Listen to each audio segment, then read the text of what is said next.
الحمد لله رب العالمين، اللهم صل وسلم على عبدك ورسولك نبينا محمد وعلى آله وأصحابه أجمعين. الإخوان يرغبونكم بالجوائز، ثمة سؤالان عن الدرس السابق، والجوائز سمنة دسمة. السؤال الأول: كم هي مراتب القضاء والقدر وما هي؟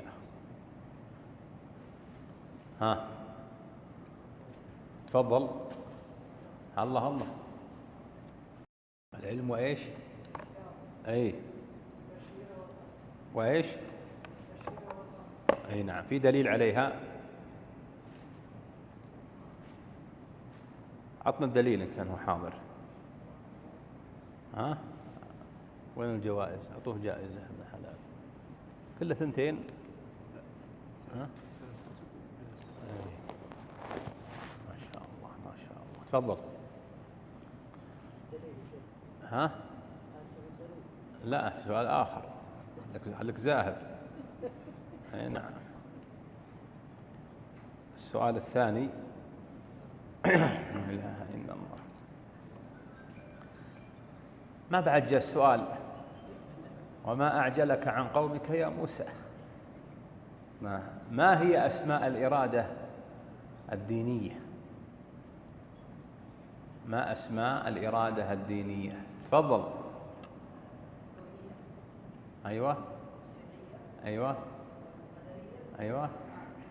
خطأ. نعم. تفضل. نعم، يستاهل. السؤال الثالث بعدين. ما شاء الله، حاطين كتب زينة الأخوان، والمدرس ما له شيء. ما شاء الله، لا قوة إلا بالله. أستغفر الله، لا حول ولا قوة إلا بالله.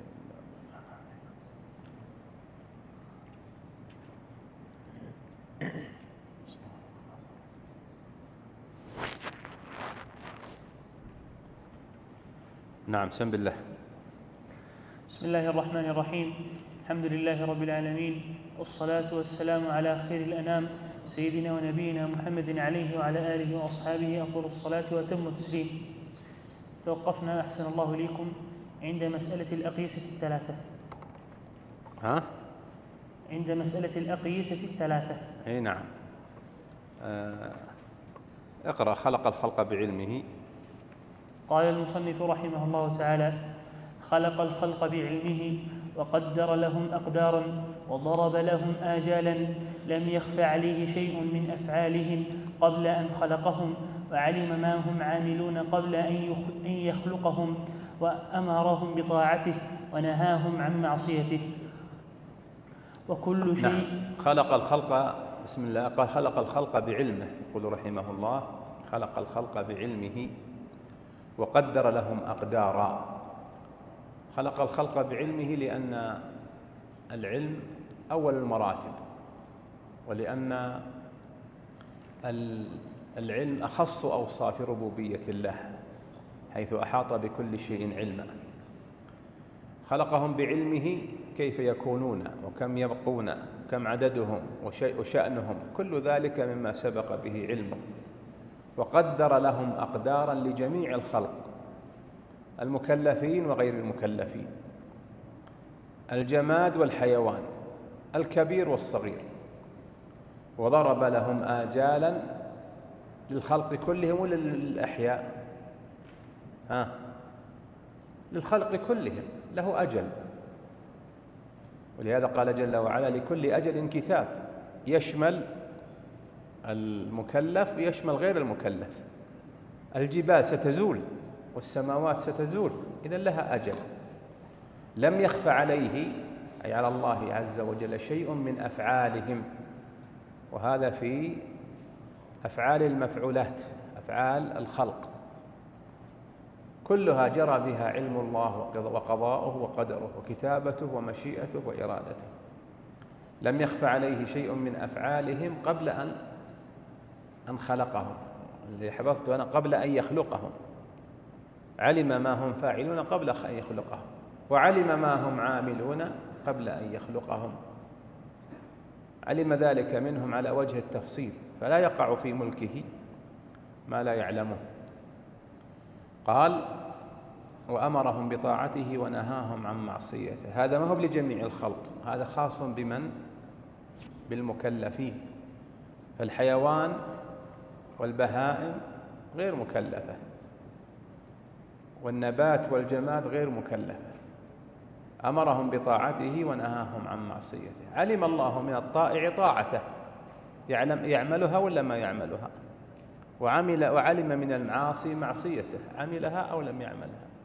كل ذلك سبق في علم الله، ولكن القضاء والقدر يدل على كمال الربوبية، والحساب والثواب يدل على ما يختاره العبد، فإنه يقع حسابك وثوابك على ما تختاره لا على ما مضى به القدر.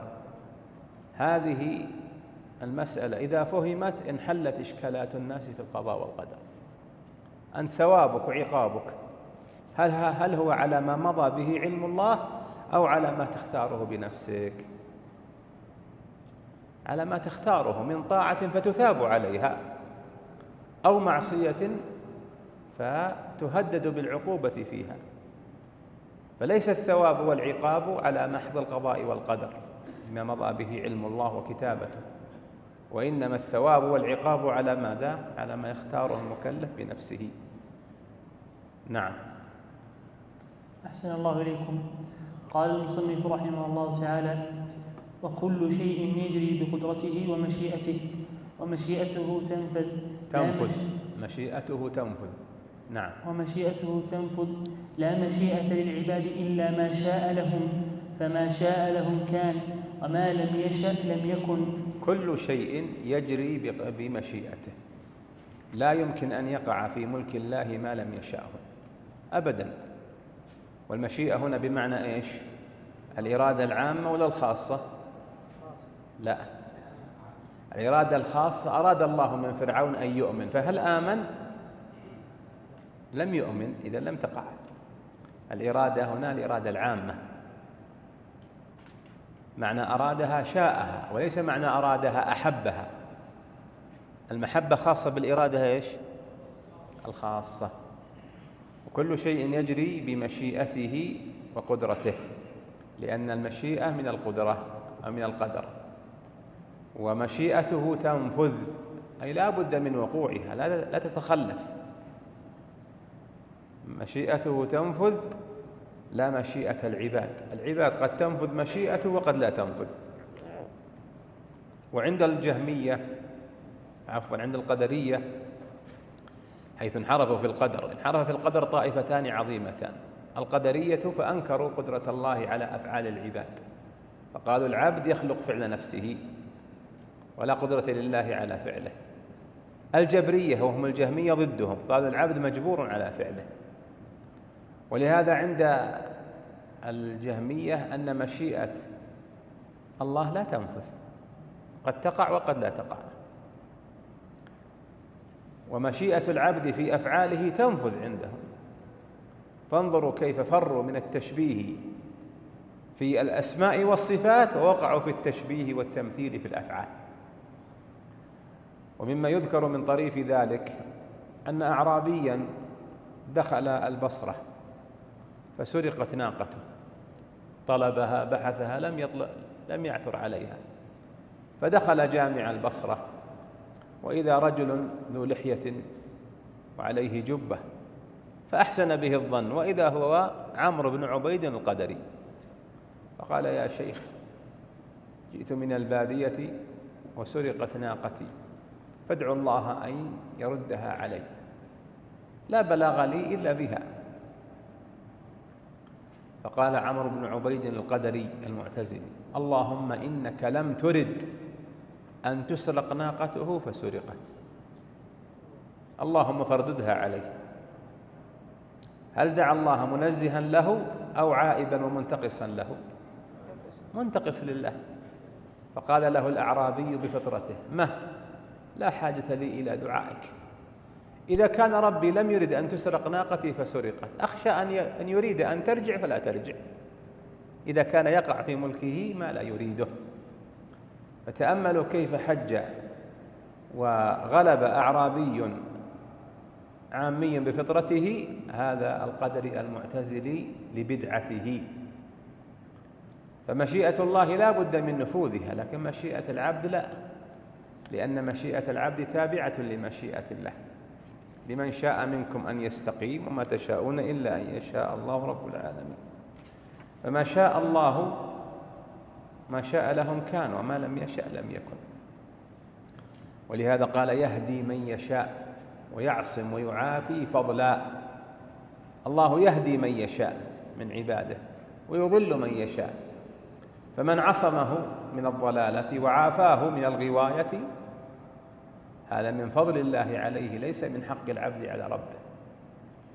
ويضل من يشاء ويبتلي عدلا، لأن الخلق خلقه والفعل فعله، لا يسأل عما يفعل وهم يسألون. أنت في ملكك تفعل ما تشاء، لا ملامة عليك. فهم متقلبون بين ماذا وماذا؟ بين فضله إن دل على الإحسان وبين عدله. ولهذا قال الأول: ما للعباد عليه حق واجب، كلا ولا سعي لديه ضائع، إن عذبوا فبعدله أو نعموا فبفضله وهو الكريم الواسع. وفي هذا قول الله جل وعلا في غير ما آية: ذلك فضل الله يؤتيه من يشاء والله ذو الفضل العظيم. وهذا يجعلك يا أيها المؤمن وأنت يا طالب العلم على وجه الخصوص أن تعظم على الله الثناء وتكثر له الدعاء وتنطرح بين يديه أن يهديك ويثبتك ولا يضلك، لأن هذه هي عافيته وهذا هو فضله لتبتغيه. وأيضا تنتبه من أن تشمت وتعير المبتلى، وأعظم البلاء في الدين بالكفر والضلال، فإن الله أراد بك خيرا فهداك، ولم يرد بذلك خيرا فلم يهده. وهذا أصل مهم إذا استشعره المؤمن انعكس على أمره ونهيه وفعله وقوله، وكان منكسرا منطرحا بين يدي الله في عبوديته. وفي هذا يقول ابن القيم في نونيته رحمه الله: واجعل لقلبك مقلتين كلاهما بالحق في ذا الخلق ناظرتان، فانظر بعين الحكم واحملهم على مقتضى ما جاء في القرآن. الحلال حلال والحرام حرام، لا مجاملة في أحكام دين الله. وانظر بعين القدر وارحمهم بها إذ لا ترد مشيئة الديان. انظر إلى قدر الله على من ابتلي، وأعظم البلاء بلاء الدين، فارحم هؤلاء الخلق بها، أن الله عافاك ولم يعافهم، تفضل عليك وأنعم عليك ولم يتفضل عليهم ولم ينعم عليهم. لو شاء ربك كنت أيضا مثلهم، فالقلب بين أصابع الرحمن. لو شاء ربك أن يضلك كما أضلهم، ولكنه من عليك فعافاك فضلا منه سبحانه وتعالى.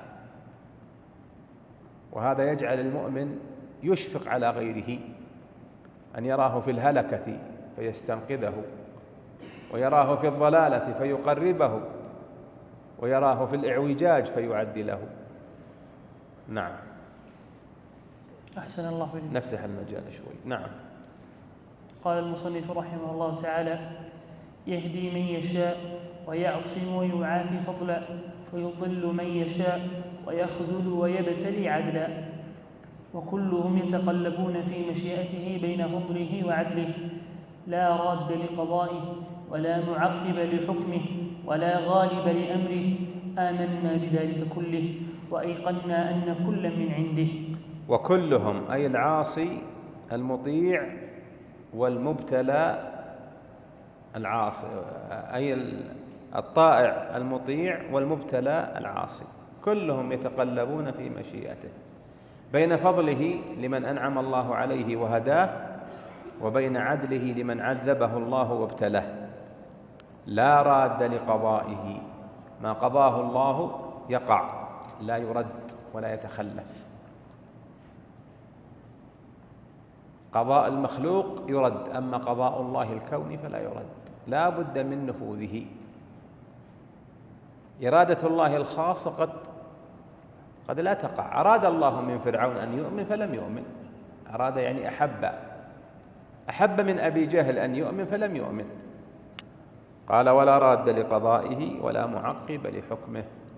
الحكم حكمان، حكم كوني وحكم شرعي. الحكم الكوني المبرم، الشمس منين تطلع؟ من الشرق وتغرب في الغرب، أبرم الله ذلك. لو قال بدعي الله أن الشمس تطلع من الشمال ما يتحقق، لأن هذا يرد حكم الله الكوني. حكم الله الكوني أنك بشر، ما جعلك جماد ولا حيوان، هذا لا تعقيب لحكمه. الحكم الشرعي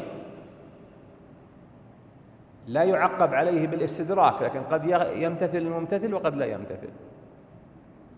مثلا فرض الله عز وجل الصلاة، ما يأتي واحد يقول لا الصلاة ما هي بواجبة، هذا استدرك على حكم الله. لكن إذا لم يمتثل استحق العقوبة، وإذا امتثل استحق المثوبة. ولا معقب لحكمه ولا غالب لأمره، والله غالب على أمره. أمر الله الكوني ينفذ، وأمره الشرعي قد يقع وقد لا يقع. ولهذا الإذن كوني وشرعي، والحكم إذن كوني وشرعي، والأمر أمر كوني، إنما أمره إذا أراد شيئا أن يقول له كن فيكون. وأمر شرعي إن الله يأمركم أن تؤدوا الأمانات إلى أهلها. آمنا بذلك كله، أي بقدرته التامة وقضائه المبرم وأسمائه وصفاته، وأيقنا أن كلا من عنده، الخير والشر والمعافاة والابتلاء كلها من عند الله قضاء وتقديرا، كلها من عند الله عز وجل قضاء وتقديرا. هذا ما يتعلق بالإيمان بأنواع التوحيد. والماتن رحمه الله سيعيد فيهما الكلام، لكن سينتقل إلى مقتضى الشهادة الثانية. فالكلام الآن في مقتضى الشهادة الأولى، نوعه بين الربوبية والألوهية والأسماء والصفات، وأتبع فيه تأصيل باب القدر. نعم. وإن محمدًا. أحسن الله إليكم. قال المصنف رحمه الله تعالى: وإن محمدًا صلى الله عليه وسلم عبده المصطفى ونبيه المجتبى ورسوله المرتضى، وإنه خاتم الأنبياء. نعم. وإن محمدًا، لما لم يقل وأن محمدًا؟ لأنها معطوف على مقول القول. نقول في توحيد الله معتقدين بتوفيق الله إن الله واحد، عطف عليها وإن محمدًا عبده المصطفى ونبيه المجتبى. من محمد؟ ومحمد بن عبد الله بن عبد المطلب الهاشمي القرشي الكناني المضري العدناني عليه الصلاة والسلام. عبد الله المصطفى، اصطفاه الله بالرسالة وخصه بها. ورسوله المرتضى، ارتضاه الله رسولا للناس، وهو الذي بعث في الأميين رسولا. وهذا مقتضى الشهادة بأن محمد رسول الله. وقد تنوعت عبارات العلماء في معنى هذه الشهادة ومقتضاها. أحسن ما رأيت فيها ما جمعه الشيخ المجدد في 3 الأصول، لما قال إن معنى شهادة أن محمد رسول الله طاعته فيما أمر، هذه واحدة، تصديقه فيما أخبر، هذه الثانية، واجتناب ما نهى عنه وزجر، هذه الثالثة، وأن لا يعبد الله إلا بما شرع، هذه الرابعة، وهي جامعة لحق نبينا عليه الصلاة والسلام علينا. وقوله عبده ورسوله، هذان أشرف وصفين يوصف بهما النبي صلى الله عليه وسلم. لو قال القائل نصفه بأوصاف أخرى، نقول ما في أشرف من هذين الوصفين. ولهذا جاءت في قواطع الأدلة، فمنها أنه من أراد أن يؤمن يشهد أن محمدًا رسول الله في التشهد في الصلاة، وأشهد أن محمدًا عبده ورسوله. وألفاظ التزيدات الأخرى لا يحبها نبينا ويكرهها ويردها، وهي إنما جاءت من ذوي الغلو. ومن دلائل ذلك قوله صلى الله عليه وسلم: لا تطروني كما أطرت النصارى ابن مريم، إنما أنا عبد فقولوا عبد الله ورسوله. فالعبودية والرسالة أشرف رتبتين يدركهما العبد في الدنيا، فالعبودية له فيها قدرة على الاكتساب وسعي إليها، والرسالة لا، إنما هي محض اصطفاء واختيار. قال الله جل وعلا: الله يصطفي من الملائكة رسلا ومن الناس. وإطراء اليهود والنصارى الغلو فيما غلوا فيه، غلت اليهود في عزير، يسمونه الآن عزرا، وغلت النصارى في المسيح، فجعلوهما ابنين لله عز وجل، تعالى الله عن ذلك. والله سبحانه وتعالى لا تجد في القرآن أنه خاطب نبينا باسمه المجرد. فتشوا، خطاب من الله لنبيه باسمه المجرد ما يمكن، إنما الذي جاء في ذكر اسمه المجرد الخبر: ومبشرا برسول يأتي من بعدي اسمه أحمد. وفي قوله جل وعلا: محمد رسول الله، هذا خبر، ما كان محمد أبا أحد من رجالكم ولكن رسول الله خاتم النبيين، هذا خبر. أما الخطاب لا يخاطب الله باسمه، لا يخاطب الله رسوله باسمه، إنما يخاطبه بوظيفته. ففي المائدة: يا أيها الرسول بلغ ما أنزل إليك من ربك. في آية التحريم: يا أيها النبي لم تحرم ما أحل الله لك. إذا فهمنا هذا فإن التزيدات التي تكون إنما هي ذرائع الغلو. وإن الله جل وعلا وصف نبينا بوصف العبودية في أشرف المقامات، في أشرف المقامات، في مقام الإسراء، فقال جل وعلا: سبحان الذي أسرى بعبده ليلا من المسجد الحرام إلى المسجد الأقصى. الله قادر يقول سبحان الذي أسرى بمحمد أو برسوله، إنما ذكر عبده، لأن هذا أشرف مقام يحصله العبد، أن يكون لله عبدا، ومن لم يكن لله عبدا كان لغير الله عبدا. المقام الثاني مقام التنزيل: الحمد لله الذي أنزل على من؟ على عبده الكتاب، تبارك الذي نزل الفرقان على عبده، مقام التنزيل، وهو مقام شريف. المقام الثالث في مقام التحدي: وإن كنتم في ريب مما نزلنا على عبدنا فأتوا بسورة من مثله، وهو مقام تحدى به العرب والعجم، الأوائل والأواخر. ولئن اجتمعت الإنس والجن على أن يأتوا بمثل هذا القرآن لا يأتون بمثله ولو كان بعضهم لبعض ظهيرا. كم مقاماتنا الآن؟ 3 ولا 4؟ المقام الرابع مقام الدعوة، وأنه لما قام عبد الله يدعوه كادوا يكونون عليه لبدا. في مقام الخامس جاء في السنة، وهو مقام الشفاعة العظمى، يوم يتخلى عنها كل نبي ورسول، وينتدب لها نبينا. يقول عيسى اذهبوا إلى محمد إيش؟ عبد غفر له ما تقدم من ذنبه. فإذا كانت هذه أشرف المقامات فلا نأنف أن نصف النبي بها. وإن محمدا عبده المصطفى ونبيه المجتبى. والاجتباء اختيار واصطفاء، ولا تكون النبوة بالاكتساب. الذين جعلوا النبوة صنعة كسائر الصنعات هؤلاء الزنادقة. وإنما النبوة اصطفاء من الله، وقد ختمت ببعثته عليه الصلاة والسلام، لا نبي بعده. طيب عيسى عليه السلام ما ينزل في آخر الزمان؟ أيرى الجوال؟ عيسى ينزل ولا ما ينزل؟ ها؟ وأنت تقول أن محمد هو خاتم النبيين، وشو ذا؟ ها؟ لا، احنا الكلام في نزوله. عيسى لا ينزل على دينه الذي نسخ وشريعته التي انتهت، ينزل عاملا حاكما بشريعة محمد صلى الله عليه وسلم.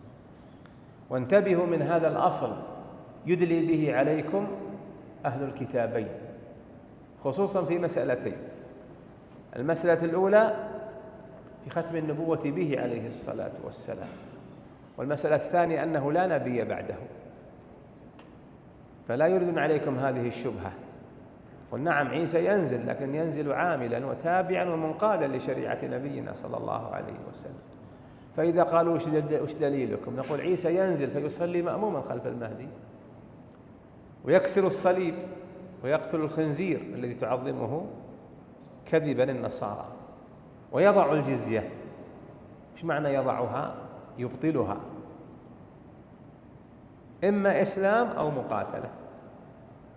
وهذا دليل على أن أخذ الجزية وترك أخذها من أين؟ مما يراه ولي الأمر في مصالح الناس. والنبي صلى الله عليه وسلم أخذ من بعض الكفار الجزية ولم يأخذ من غيرهم. إذن هو أمر يتعلق بالسلطان بولي الأمر.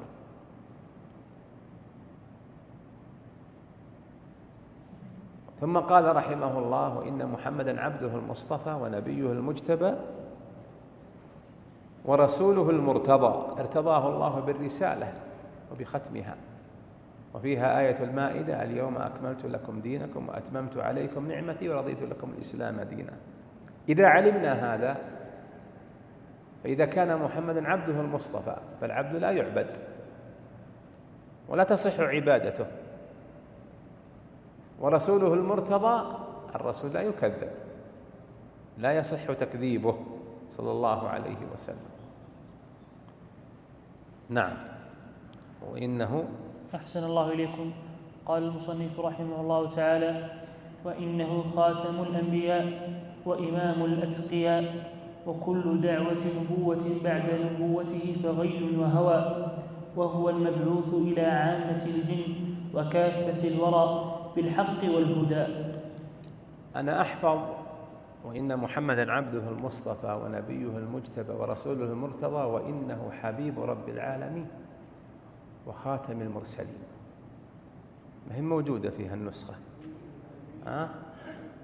الهامش، ولهذا شارح الطحاوية شرحها.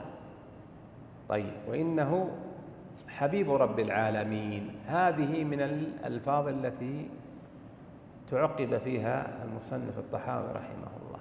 ما وجه التعقب؟ لماذا تعقب العلماء الطحاوي في هذه الكلمة؟ خليل الله. أن النبي عليه الصلاة والسلام خليل الله. إيه، وش وجه التعقب؟ الحبيب يكون نقص. أقل من صفة المحبة. أي نعم. تعقب المصنف فيها لأن المحبة مشتركة بينه وبين سائر الأنبياء وسائر الصالحين، إن الله يحبهم ويحبونه. ولو قال وإنه خير رب العالمين لكان أسلم من هذا الاعتراف. وعندي شيء آخر، وهو أن قوله وحبيب رب العالمين حمال أوجه، وإنه ما كان بالإمكان الاعتذار لأهل العلم وعدم الاستدراك عليهم فهو أولى أدبا مع العلم ومع أهله. أين ذلك في قولنا إنه حمال أوجه؟ نقول حبيب رب العالمين يشمل مرتبتين. المرتبة الأولى الخلة، لأن الخلة أعلى درجات المحبة، حتى ذكر ابن القيم في المدارج أن المحبة كم درجة؟ 10 درجات، أعلاها الخلة. إذن الخلة من المحبة، فهذا وجه يحمل عليه هذا الكلام. والوجه الثاني أنه يحمل على أن المحبة مطلقة، وهي وصف عام لكل من أحبهم الله، وليس في هذا إنزال للنبي المنزلة العليا التي جعله الله عليها. فإن الله اختص إبراهيم ومحمدا عليهما الصلاة والسلام بأعلى درجات المحبة وهي الخلة. واتخذ الله إبراهيم خليلا، في الصحيحين إن الله اتخذني خليلا كما اتخذ إبراهيم خليلا، وإني أبرأ إلى كل واحد منكم من خلته، فإن الله اتخذني خليلا كما اتخذ إبراهيم خليلا. وإنه خاتم الأنبياء. خاتم الأنبياء يعني آخرهم، والذي ليس بعده نبي. قال الله جل وعلا: ما كان محمد أبا أحد من رجالكم ولكن رسول الله وخاتم النبيين. خاتمهم يعني آخرهم. قال صلى الله عليه وسلم: فضلت على الأنبياء ب6، وكان النبي يبعث إلى قومه خاصة وبعثت إلى الناس كافة. قال: وختم بي النبيون فلا نبي بعدي. فلا نبي بعدي. وانتبهوا لها، لأنها تأتي من بعض الناس عجمة. ليه؟ للعناد. وختم النبوة به محل إجماع بين أتباع الرسل كلهم إلا من كابر. طيب، قال النبي صلى الله عليه وسلم: أنا محمد وأنا أحمد وأنا العاقب. وش معنى العاقب؟ ليس بعدي نبي، آخرهم.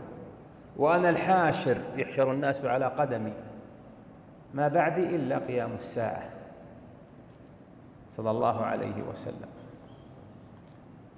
وخالف في هذه العقيدة بختم النبوة طائفة القاديانية الأحمدية، منسوبون إلى ميرزا إلى الغلام ميرزا أحمد القادياني، فإنه جعل نزول المخلص ناقضا لختم النبوة، وقد ادعى النبوة هذه. طيب، ما جوابهم على قوله ولكن رسول الله وخاتم؟ قال: خاتمهم يعني زينتهم، كما أن الخاتم زينة اليد. انظروا إلى الهوى كيف يصرف معنى كلام الله بالتأويل الباطل، ولا يدعي ذلك إلا مخبول أو مغموص في بدعته. قبضوا على واحد مدعي للنبوة فقال: إن النبي بشر بي. هذا أعجمي. قالوا: شلون بشر فيك؟ قال: لا نبي بعدي وأنا اسمي لا. شفتوا الإخبار وين هو يدي صاحبه؟ لا حرف نفي. قال: أنا اسمي لا. فالرسول بشر بي، قال: لا نبي بعدي. ولا نافية للجنس. والمدعون للنبوة كثير ولا قليل؟ كثير، لأن النبوة لا يدعيها إلا أحد رجلين: إما أصدق الصادقين وإلا أكذب الكاذبين، الخبلان، يعني من عنده انفصام في الشخصية. وأكثر من يدعي النبوة الآن ويعلنها من عنده انفصام في الشخصية، مخبول في عقله. قالوا في عهد المأمون قبضوا على رجل يدعي النبوة، فجيء به عند المأمون، فقال: هل أنت نبي؟ قال: نعم أنا نبي مبعوث لي. قال: أنا أكفر بك. يقول المأمون. قال: كيفك؟ أنا ما بعثت إلا لمن آمن بي، وأنت كيفك؟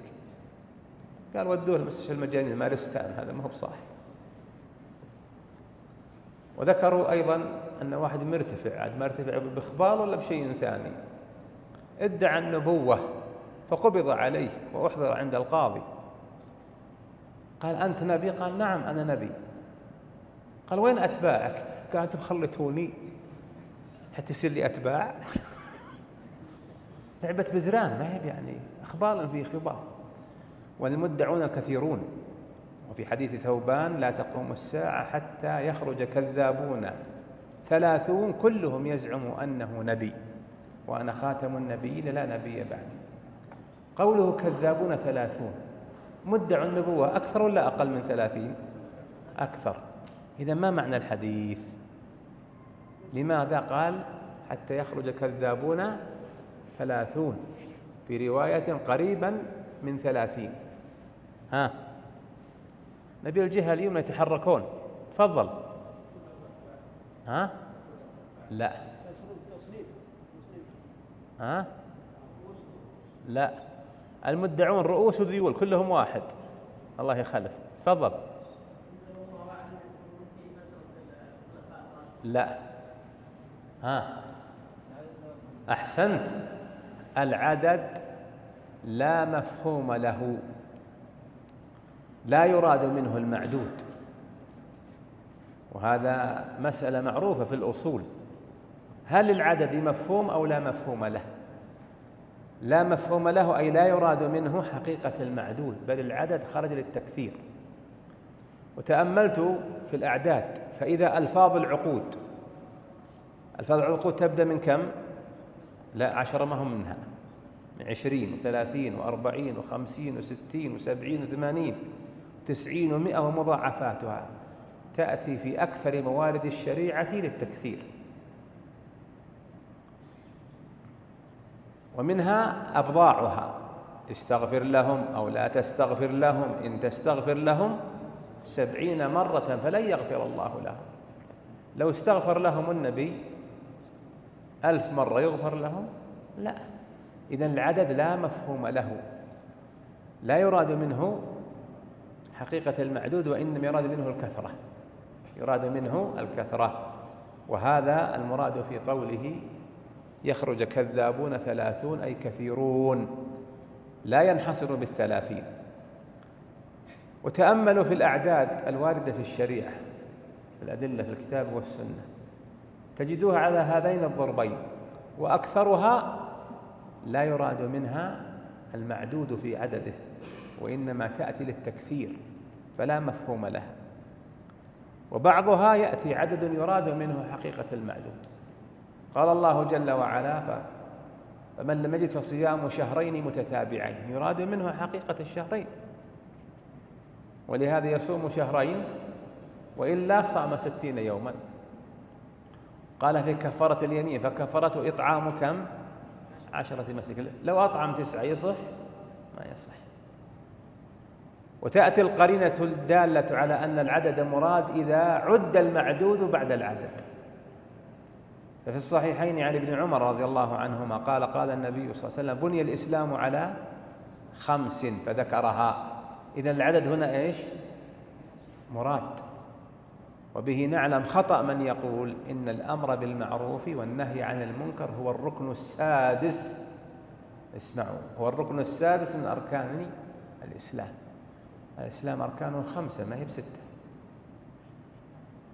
ومن قال ذلك مراده تفخيم شأن الأمر بالمعروف وتعظيمه حتى كأنه الركن السادس.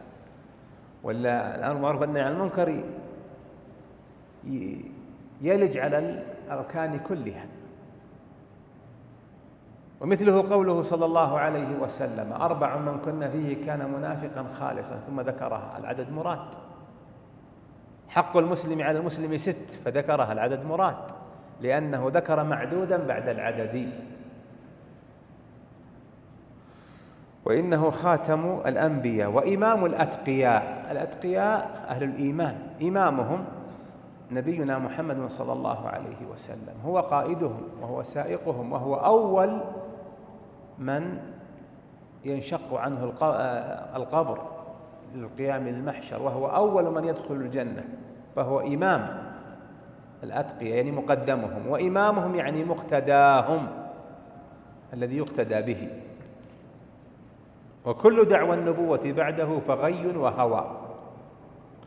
غي أي ضلال، وهوى تبع فيها مدعيها هواه، ومدعي النبوة بعد النبي كافر إذا كان مكلفا، وإن كان مجنون نوديه للطائفة برد له وزين له أي نعم، لأنه مجنون يعالج.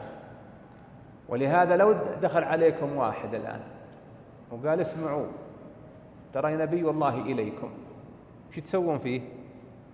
تمسكونه وتقطعون رأسه لأنه كفر؟ لا، ننظر فيه، إن كان عاقلا يرفع أمره إلى الحاكم الشرعي، وإن لم يكن عاقل نحسن إليه، نعالجه من جنونه وانفصام شخصيته. وكل دعوى النبوة بعده فغي وهوى. قال وهو المبعوث إلى عامة الجن وكافة الورى بالحق والهدى والنور والضياء. هذه مسألة عموم بعثة النبي عليه الصلاة والسلام، وقد دلت عليها 4 أدلة. الكتاب العزيز، فمن عموم بعثته إلى جميع الناس قل يا أيها الناس إني رسول الله إليكم جميعا. ومن عموم بعثته حتى إلى الجن لأنذركم به ومن بلغ، سورة الجن وسورة الأحقاف أيضا. ومن عموم بعثته للمكلفين تبارك الذي نزل الفرقان على عبده ليكون للعالمين نذيرا. فهذه الأدلة من القرآن على ماذا؟ على عموم البعثة. الأدلة من السنة على عموم البعثة والشيء كثيرة متواترة، منها ما سمعتم: وكان النبي يبعث إلى قومه خاصة وبعثت إلى الناس كافة وما أرسلناك إلا رحمة للعالمين. وقوله لو كان عيسى وموسى حيين لما وسعهما إلا اتباعي.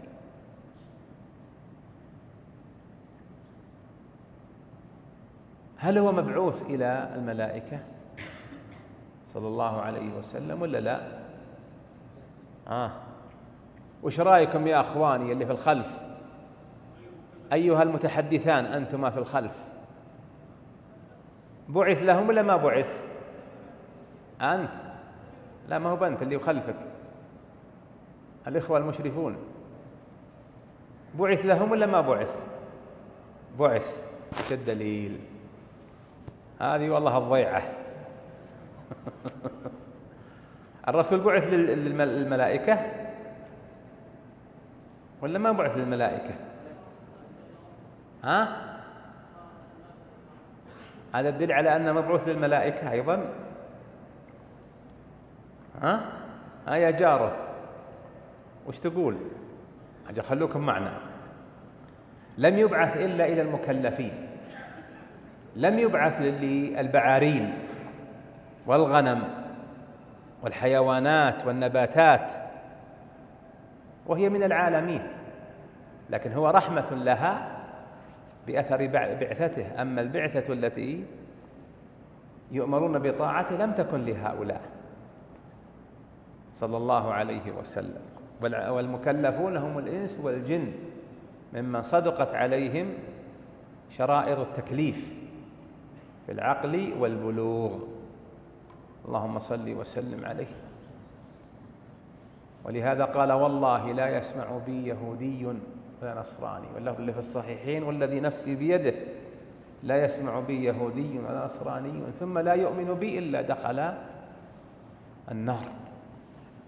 نختم هذه المسألة بسؤال مهم: من المنحرفون في ختم النبوة أو في نبوة نبي؟ انحرف فيها طوائف. أولهم المشركون الذين كذبوا برسل الله وبرسول الله. ثانيا انحرف فيها من؟ أهل الكتابين لما كذبوا نبينا. ثالثا كل من ادعى النبوة بعد النبي منحرف في هذا. رابعا من لم يطع نبينا طواعية الرسالة فعنده انحراف بحسبه وبقدره. أمرك فلم تأتمر، عندك فيها انحراف. نهاك فلم تنتهي، أخبرك فلم توقن وتصدق. ولهذا انظروها في مسألة حكمه، أكدها الله مؤكدا لها بالقسم وبالمؤكدات: فلا وربك لا يؤمنون حتى يحكموك فيما شجر بينهم ثم لا يجدوا في أنفسهم حرجا مما قضيت ويسلموا تسليما. وسبحان الله العظيم، مع ما فيها من عظيم المؤكدات، كم ممن يدعي إيمانا بالنبي يتحاكم إلى غيره في أول الزمان وفي آخره، إن كان ممن يحكم القوانين المستوردة الوضعية المخالفة لما جاء به، أو يحكم السلوم والعوائد القبلية ومقاطع الحق ومقارعه المخالفة لما جاء به، وهو يشهد الليل والنهار أن محمدا رسول الله. هذا التناقض وهذه الازدواجية هي ضرب من ضروب النفاق، ضرب من ضروبه. نعم. وإن القرآن أحسن الله إليكم. قال المصنف رحمه الله تعالى: وإن القرآن كلام الله تعالى، منه بدأ بلا كيفية قولا، وأنزله على نبيه وحيا، وصدقه المؤمنون على ذلك حقا، وأيقنوا أنه كلام الله تعالى بالحقيقة وليس بمخلوق ككلام البرية. فمن سمعه وزعم أنه كلام البشر فقد كفر. فمن سمعه وزعم أنه كلام البشر فقد كفر، حتى يستقيم سجعها، وأوعده الله سقر. نعم. وقد ذمه الله تعالى وعابه وأوعده عذابه، حيث قال تعالى: سأصليه سقر. فلما أوعد الله سقر لمن قال إن هذا إلا قول البشر، علمنا أنه قول خالق البشر ولا يشبه قول البشر. وإن القرآن كلام الله بدأ بأول مسألة وأعظمها حصل فيها الانحراف بين الطوائف المنتسبين للقبلة، وهي مسألة كلام الله. ولأجلها قالوا سمي علم الكلام بعلم الكلام نسبة إلى هذه المسألة. والمعنى الأظهر أن علم الكلام سمي كذلك. لماذا؟ لكثرة الخوض والقيل والقال بالكلام العاري عن الحجة والدليل والبرهان، إنما هي أقيسة عقلية وقوانين ومنطلقات منطقية. وإن القرآن كلام الله، منه بدأ وإليه يعود. كلام الله أي صفة من صفاته. منه بدأ، القرآن بدأ من الله، بدأ من البدو وهو الظهور. وفيها منه بدأ كما جاء في الحديث، أي ابتدأ الله الكلام به وإليه يعود. متى يعود الكلام إلى الله؟ كما جاء في الحديث عند أحمد وغيره: يسرى على القرآن في ليلة فيفتح الناس إذا أصبحوا مصاحفهم فإذا هي بيضاء. أسري عليه أي رجع الكلام إلى صاحبه، إليه يعود.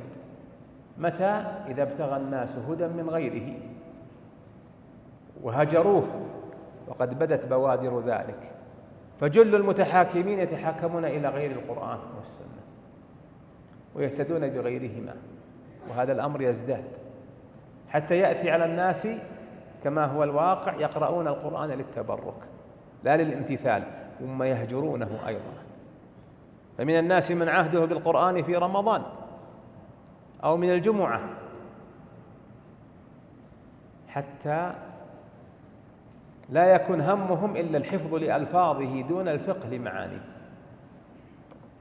فكم من يقرأ القرآن بالقراءات العشر والأربعة المتممة لها، لأن كل راوي من رواة السبعة له يروي عنه راويان، كل قارئ من القراء السبع يروي عنه راويان، مجموع القراءات كم تكون؟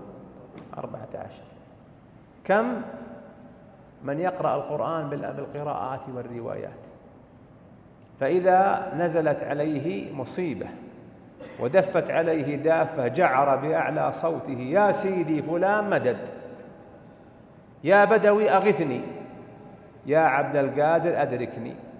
طيب وين القرآن اللي في قلبك؟ أين حفظك للروايات والقراءات التي في صدرك عن العمل بالتوحيد الذي فيه أن لا تدعو إلا الله ولا تلجأ إلا إليه؟ هذا من هجر القرآن. أنزله على رسوله وحيا، نزل به الروح الأمين على قلبك لتكون من المنذرين بلسان عربي مبين، وصدقه المؤمنون على ذلك حقا. صدقوا أنه كلام الله المنزل، وأيقنوا أنه كلام الله بالحقيقة ولا يشبه كلام البشر. وأفصح العرب وبلغاؤهم أعجزهم القرآن، فعرفوا أن هذا ليس من كلام العرب. ومنهم الوليد ابن المغيرة والد خالد، حتى أتى بعد تفكيره وتدبيره فكر وقدر فقال: إن هذا إلا سحر يؤثر، إن هذا إلا قول البشر.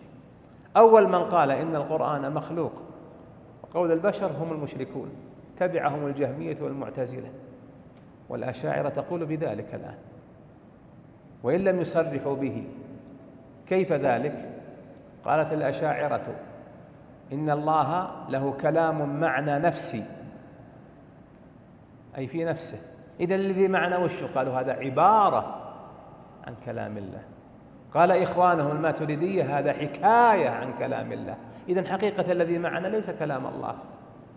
فقالوا بقول هؤلاء لكن مع التلبيس، ولهذا اشتد نكير العلماء عليهم، وأيقنوا أنه كلام الله بالحقيقة ليس بمخلوق ككلام البشر. فمن سمعه وزعم أنه مخلوق فقد كفر، وقد ذمه الله وعابه وأوعده سقر لمن قال إن هذا إلا قول البشر. وش قال الله فيه؟ سأصليه سقر. ومن حجج أهل السنة العقلية أنه نما إلى علم الإمام أحمد أنه سيأتي الخليفة، فلما قدم عليه وهو في سجنه قال: أحسن الله عزاءك يا أمير المؤمنين في كلام الله فقد مات.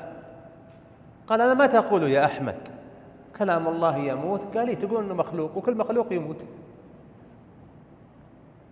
وكل مخلوق يموت. فثارت ثائرة المعتزلة، قالوا: اقتله يا أمير ودمه في رقبتنا.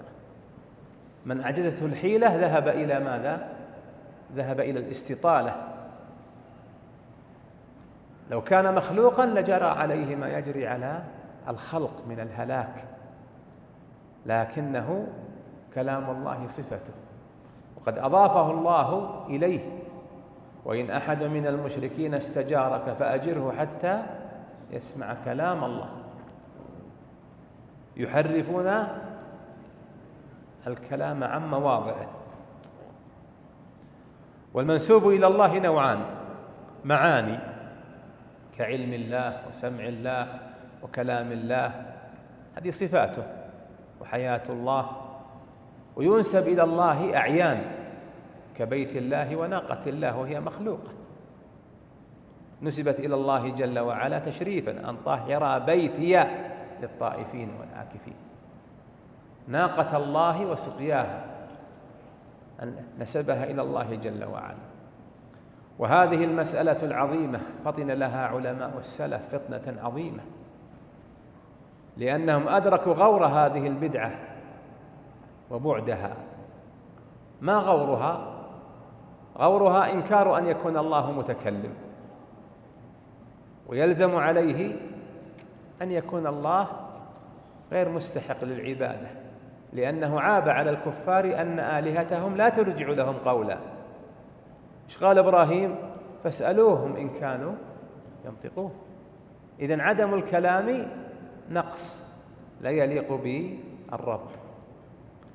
وبعد ثالث أنه إذا قيل إن القرآن مخلوق إذن لا حلال ولا حرام، فلا تكليف ولا عبادة. إنكار أن يكون الكلام صفة لله إنكار للربوبية بالكلية. والله يقول ألا له الخلق والأمر، قال لا يا ربي كلها خلق، إنما أمره إذا أراد شيئا، قال لا يا ربي هذا خلقك، وإنما يحصل الخلق بالكلام وهو الأمر. أهل السنة فطنوا لهذا المعنى فوقفوا لها هذا الوقوف، حتى إن الإمام أحمد لم يقبل فيها المجادلة ولا المزايدة، حتى قال العلماء إن الله ثبت هذا الدين بأبي بكر يوم الردة رضي الله عنه، وبأحمد بن حنبل يوم الفتنة.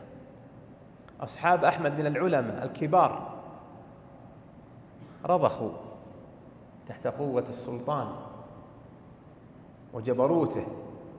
الإمام أحمد لم يرضخ حتى بقي نحو بل فوق من 20 سنة بين سجن وإقامة جبرية وجلد وهمة بقتله وهو ثابت. ومع ذلك هجر أصحابه العلماء لما قالوا مورين التوراة هكذا بإصبعه، والإنجيل والزبور والتوراة والإنجيل والزبور وصحف إبراهيم، كل هذه الأربعة مخلوقة، ويشير إلى أصبعه يوري. أبى الإمام أحمد بذلك، قال أنتم محل قدوة. ولما كان في سجنه جاءه من يروف به، يا أبا عبد الله أعطهم ما يريدون واخرج وبث علمك. فقال أحمد رحمه الله لهذا الذي أشار عليه بذلك: قم وانظر وراء الطاق، وإذا طلبة لهم أول ما لهم آخر، ينتظرون ما يقول أحمد فيقيدونه لئلا يضل عباد الله. أين ذهب شانئوه نسيا منسيا، وأعلى الله ذكره وأعلى منزلته وقدره، وما زال يترحم عليه أهل الإيمان. بل الإمام أحمد صار نيشان كالصحابة في زمنهم، محبهم ومحبه مؤمن، ومبغضه ومبغضهم إيش؟ فاسد الإيمان بحسبه، إما كافر وإما مرتكب للكبيرة. نعم. أحسن الله إليكم. ومن وصف الله تعالى بمعنى من معاني البشر فقد كفر، فمن أبصر هذا اعتبر، وعن مثل قول الكفار زجر، وعلم أن الله تعالى بصفاته ليس كالبشر. هذه الجملة استفادها الطحاوي من كلام نعيم بن حماد الخزاعي. وش قال نعيم بن حماد؟ ترى ذكرناها في الدرس الذي مضى، قلنا كلمة عليها مشكاة النبوة. ها يا أخواني، قال نعيم بن حماد: من جحد ما وصف الله به نفسه فقد كفر، ومن شبه الله بخلقه فقد كفر، وليس فيما وصف الله به نفسه تشبيه. وش يقول الطحاوي هنا؟ ومن وصف الله تعالى بمعنى من معاني البشر فقد كفر، أي من صفاتهم، لأنه شبه الخالق بالمخلوق، شبه يده بيد المخلوق، وجهه بوجه المخلوق، سمعه بسمع المخلوق. ثم قال: من أبصر هذا اعتبر. أبصره أي نظر إليه بعين البصيرة، ما هو بالعين الباصرة فقط. والله من واحد يدر براسه ويشوف لكن ما عنده بصيرة، بصيرته ذاهبة. من أبصر هذا اعتبر، أي نظر بعين البصيرة والتبصر. وعن مثل قول الكفار زجر. ماذا قال الكفار؟ قالوا إن هذا الكلام مثل كلام البشر، حتى قال قائلهم: إن هذا إلا أساطير الأولين.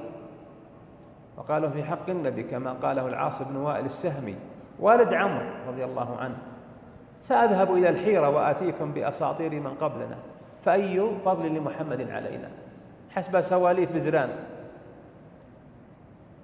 لأنهم وصفوا كلام الله بكلام البشر، مع أنه أبهرهم، وكانوا يتلصصون في الليل يسمعون تلاوته، وهم الحاكمون بين الناس في شعرهم ونظمهم وقريضهم وتقديمهم.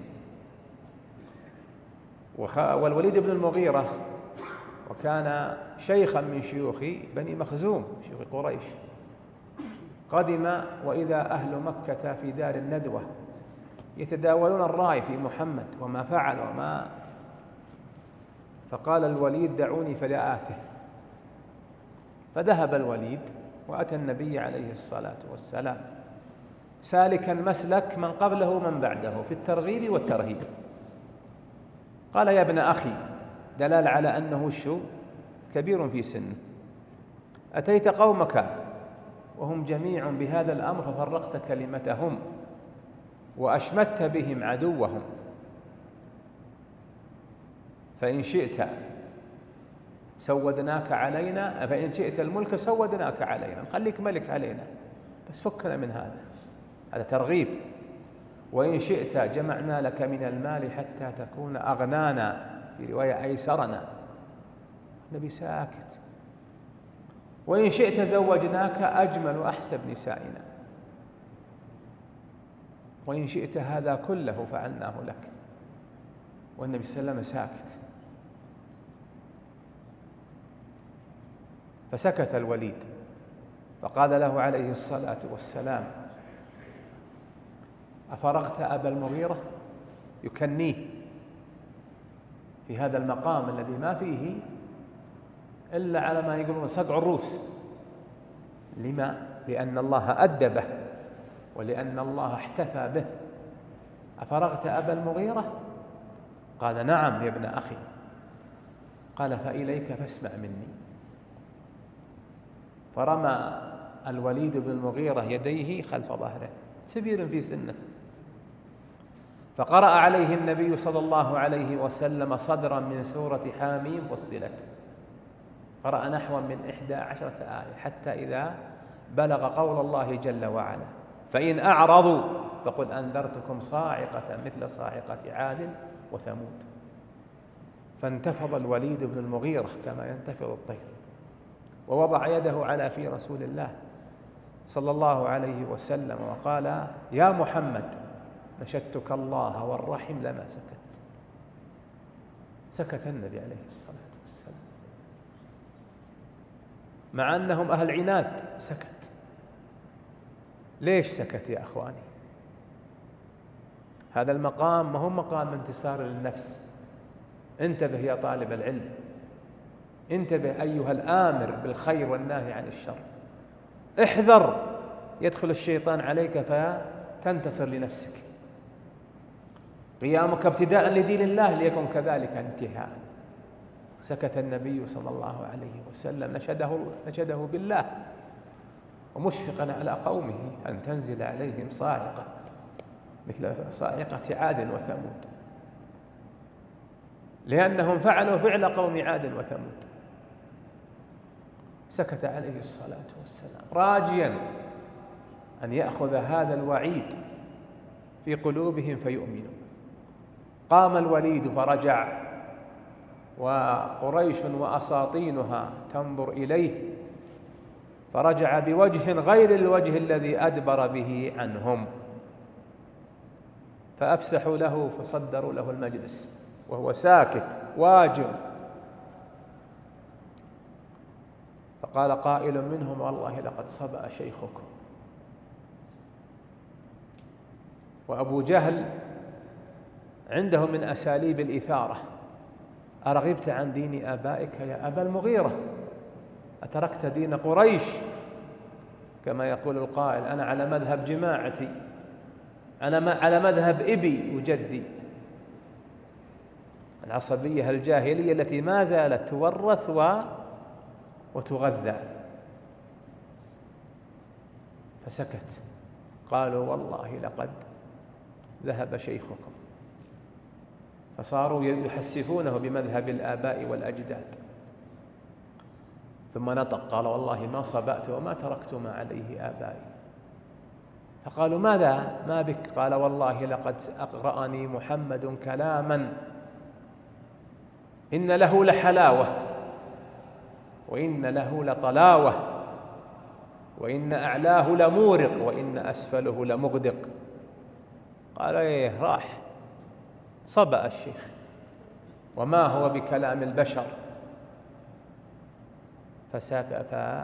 فأشغبوا. قال ما صبأت؟ قالوا ما نقول في هذا. فقال قائل هو شعر. قال مه إني لأدراكم بالشعر وقريضه وما هو بقول شاعر. في بعض الروايات إني لأدراكم بالشعر ونظمه وما هو بنظم شاعر. فقال آخر هو كهانة.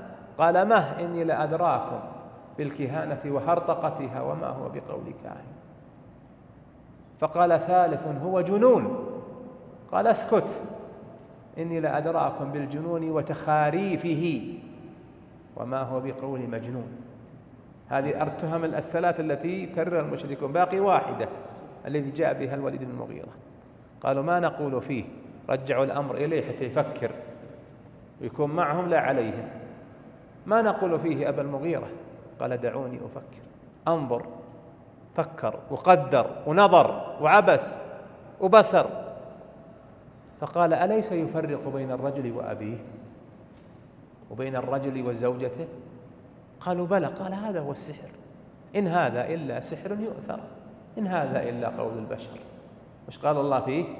سأصليه سقر وهي قعر جهنم، لعناده بعد علمه وكفره بعد إقامة الحجة عليه. وكل من عاند فإن العقوبة تتضاعف عليه. أما من عصى بغلبة هوى من غير عناد فهو أقل في العقوبة. اللهم صل وسلم عليه. يقول وعن مثل قول الكفار زجر وعلم أن الله تعالى بصفاته ليس كالبشر، أي ليس كالخلق. وذكر البشر عن الخلق لأن أخص الخلق البشر المكلفون. وهذا أسلوب من أساليب الوحي أن يذكر العام بأخص أوصافه. وين أخواني اللي درسوا الأصول؟ هذا كثير وهو من دقائق ما يأتي في التشريع. يذكر العام بأخص أوصافه. مثاله قال النبي صلى الله عليه وسلم لا تشد الرحال إلا إلى 3 مساجد: المسجد الحرام، هذا في الصحيحين. جاء في رواية في مسلم لا تشد الرحال إلا 3 مساجد: مسجد الكعبة. وش الفرق بين اللفظين؟ هل بينهما تعارض أولا؟ الجواب لا. ما الفرق بينهما؟ في الأول ذكر اللفظ العام، وفي الثاني وش ذكر؟ أخص أوصافه. أخص أوصاف الحرم وش؟ الكعبة. فليس فيه حصر الفضيلة بالصلاة في الكعبة كما ذهب إليه شيخنا الشيخ محمد العثيمين رحمه الله. وإنما الصحيح ما ذهب إليه الجمهور أن المضاعفة لجميع ما كان داخل حدود الحرم. وش ميزة مسجد الكعبة؟ أنه أعظمها أجرا لأنه البيت العتيق. وكلما كثرت الصلاة في مسجد كلما كانت الصلاة فيه أعظم أجرا. أما المضاعفة تشمل جميع مكة. كذلك هنا وعن مثل قول الكفار زجر وعلم أن الله بصفاته ليس كالبشر، أي ليس كالخلق، لأن أكرم الخلق هم البشر. وقد يقول قائل طيب الملائكة أكرم منهم. نقول باعتبار البداية، أما باعتبار النهايات فصالح البشر أكرم. والنبي صلى الله عليه وسلم عرج به إلى السماء صحبة من؟ جبريل. فما زال في علو وارتفاع وتجاوز للسبع الطباق، تجاوز سدرة المنتهى حتى وصل إلى مرحلة دون الظلمة. وقف جبريل فالتفت إليه النبي عليه الصلاة والسلام قال هذا حدي، تقدم. فتقدم النبي صلى الله عليه وسلم حتى كلمه الجبار جل وعلا، فبلغ نبينا مستوى ما بلغه من؟ جبريل، لفضله على جبريل. وأحسن ما يقال في المسألة ويأتي إن شاء الله لها مزيد: في التفضيل بين صالح البشر والملائكة، وإن كان ليس تحتها كبير طائل، لكن وقد بحثت ودل فيها بعض الأدلة يتعرض لها لأنها ليست من العمد، وإنما من فضول مسائل العلم. فالملائكة أفضل باعتبار البدايات، خلقوا من نور في طاعة دائمة لا معصية فيها. وصالح البشر أفضل باعتبار كمال النهايات. ومن أدلتها: ومن ذكرني في نفسه ذكرته في نفسي، ومن ذكرني في ملأ ذكرته في ملأ إيش؟ خير منهم. وفي حديث المجتمعين في بيت من بيوت الله يقرؤون القرآن يتذاكرون بينهم إلا إيش؟ نزلت عليهم السكينة وغشيتهم الرحمة وحفتهم الملائكة وذكرهم الله جل وعلا في من عنده. هذه ممدحة لفضل من عنده سبحانه وتعالى. نعم. أحسن الله إليكم. قال المصنف رحمه الله تعالى: والرؤية حق لأهل الجنة بغير إحاطة ولا كيفية، كما نطق به كتاب ربنا: وجوه يومئذ ناظرة إلى ربها ناظرة. تبون ناخذ الرؤية ولا نقف عليها؟ ترى مسألة طويلة. وش رأيكم يا أخواني؟ فإني أرى رؤوسا قد أينعت. أي نعم، ناخذها، تراها فيها تفصيل، أو نقف عليها ونأخذها غدا. إن كان تبون نخلص أعطونا أعماركم، وإن كان تبون نأخذ منها ما يفتح الله فالأمر إليكم. إن وقفنا فتحنا المجال للأسئلة. هذه الرؤية هي المسألة الثانية التي وقع فيها الفصال والنزال بين أهل السنة ومخالفيهم. المسألة الأولى كلام الله، المسألة الثانية الرؤية، المسألة الثالثة العلو، المسألة الرابعة النزول. نقف عليها حتى نأخذها على وجه تستفيدون ونستفيد منها مع ذكر المخالفين ومقامات الرؤية الست. نرجع إلى المسألة التي نسيناها في أولها، وش هي؟ الأقيسة الثلاثة. الأقيسة ثلاثة أقيسة: قياس تمثيل، وهو القياس الأصولي المشهور بإلحاق، وهو إلحاق فرع بأصل في الحكم لعلة جامعة. وهذا القياس لا يصلح في حق الله، فلا يجوز أن يلحق المخلوق بالخالق، فضلا أن يلحق الخالق بالمخلوق. طيب، القياس الثاني القياس الشمولي، ويسمى بالقياس المنطقي، وهو كل قياس مركب من مقدمتين فأكثر. كل إنسان مخلوق، كل إنسان فهو مخلوق، وكل إنسان فهو ناطق. كل حيوان مخلوق، وكل حيوان ناطق فهو إنسان. يؤخذ من هذه المقدمة ومن هذه المقدمة بنتيجة، وهذا لا يصح أن يطبق في حق الله. إذن ما القياس الثالث؟ قياس الأولى، وهو قياس المثل الأعلى. قال الله جل وعلا: فلا تضربوا لله الأمثال، أي في القياسين السابقين وأمثالها. وقال جل وعلا: ولله المثل الأعلى. وقياس المثل الأعلى هو قياس الأولى، ومؤداه أن كل كمال ثبت للمخلوق لا نقص فيه بوجه من الوجوه، فالله أولى به، لأن الكمال الذي عند المخلوق منين جاء؟ من الله. العدل كمال ولا نقص؟ كمال، الله أولى به. العلم كمال ولا نقص؟ كمال، الله أولى به. إذن كمال بشرط، بقيد لا نقص فيه. القوة كمال ولا نقص؟ كمال، إذن الله أولى به. الولد للمخلوق كمال ولا نقص؟ الولد للمخلوق كمال أو نقص؟ أي. الولد للمخلوق نقص يا أخواني. لو يجيك واحد عقيم تزوجه الولد للمخلوق كمال مشتمل على النقص، وهي حاجته للولد. أيهما أكمل؟ المخلوق اللي له زوجة ولا اللي ما له زوجة؟ قطعنا الذي له زوجة أكمل لحاجته إليها. المخلوق اللي ينام أكمل ولا اللي ما ينام؟ ما بيقول ذيبان، وين راح ذيبان؟ إهياط فيه هياط اللي ينام أكمل من اللي ما ينام لحاجته إلى النوم.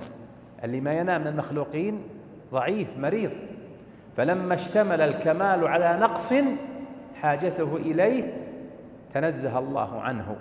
فالله لا ينام ولا ينعس، لا تأخذه سنة ولا نوم، ليست له صاحبة، ليس له ولي من الذل وهو الشريك،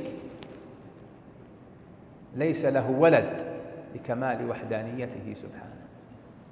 إذن كل كمال ثبت للمخلوق بشرط لا نقص فيه بوجه من الوجوه فالله أولى به، وكل نقص تنزه عنه المخلوق فالله أولى بالتنزه عنه. تنزه المخلوق عن الظلم، الله أولى بذلك، عن الجور الله أولى بذلك، عن الغفلة الله أولى بذلك، وما يعزب عن ربك مثقال ذرة. ولم نقل بهذا القيد وكل نقص تنزه عن المخلوق لا كمال فيه، لأن سواء النقص فيه كمال ولا ما فيه كمال الله أولى بالتنزه عنه، والله أعلم. نفتح المجال للأخوان. نعم.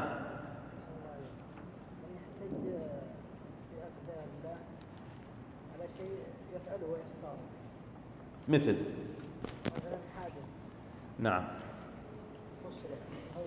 ايه قدر الله عليك. ايه نعم قدر الله عليك كونا، لكن تتحمله عند التأمين غصب عليك. ما ينفعك العذر أن الله قدر عليك ذلك بأن تعتذر من وقوعه وما يحصل فيه من التلف. هو قدر الله عليك نعم، لكن تتحمل تبعته. ولهذا لما جاء الشاب لعمر يدعي لما في السرقة قال أن الله قدر عليه السرقة، مش قال والله يا أمير المؤمنين؟ قال لما سرقت؟ قال قدر الله علي السرقة. قال وأنا أقطع يدك بقدر الله. هالمسالك ما تصلح مع عمر، ما تمشي عليه رضي الله عنه. وضحت؟ نعم. سم.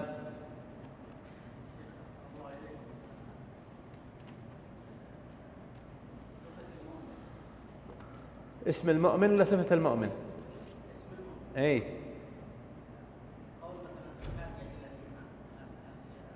الحاجة.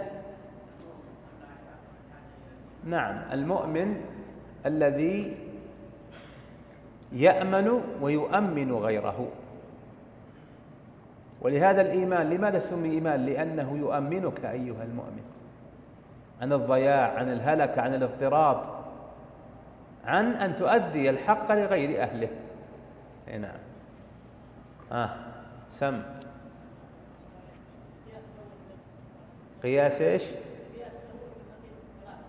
اي قياس التمثيلي. وش فيه؟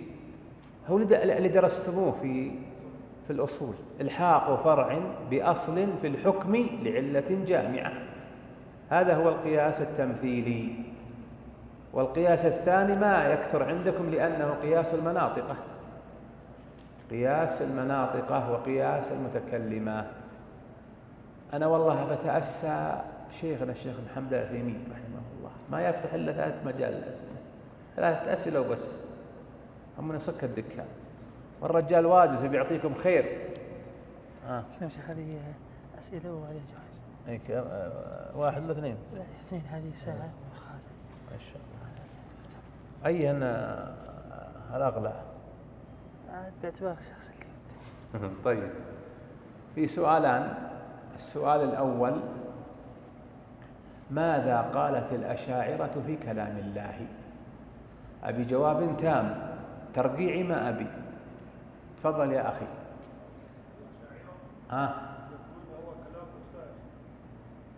كلام ايش؟ إيه كلام النفسي عبارة ولا حكاية؟ من قال إنه حكاية؟ الماتريدية. الله يستاهل. تفضل يا أخي.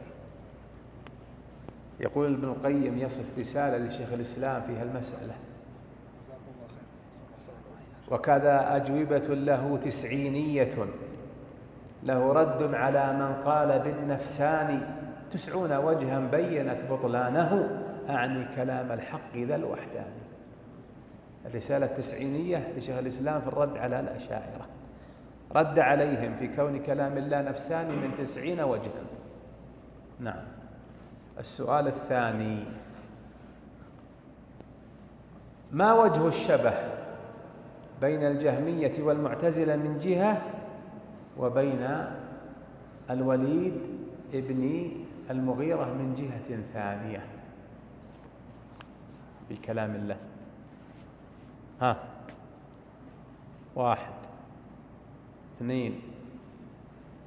أنت تحك راسك ولا ترفع ايدك؟ فعززنا. تفضل يا ولدي. اي وشلون؟ فسرها لي. اي الوليد بن المغيرة ومشرك قريش قالوا هذا كلام بشر ما هو بكلام الله، سحر سحر به النبي الناس بهذا الكلام. والجهمية والمعتزلة وش قالت؟ ما قالوا حكاية. لا تروح بعيد، خلنا تحت به. قالوا إنه مخلوق لم يتكلم الله به، تكلم به مخلوق. من قال القرآن؟ قالوا جبريل ولا قالوا محمد صلى الله عليه وسلم؟ تفضل. وها هنا ألفت الانتباه، عندنا من الإخوان من أهل الإجازات في القرآن، عندنا أحد منهم يا أخواني اللي قرأوا القرآن بالإجازات،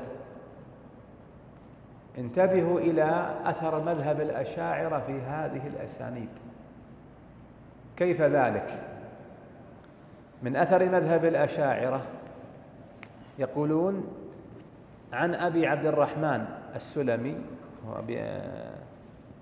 أبي سلمة بن عبد الرحمن بن عوف، عن عثمان وعن زيد وعن أبي وابن مسعود عن رسول الله صلى الله عليه وسلم.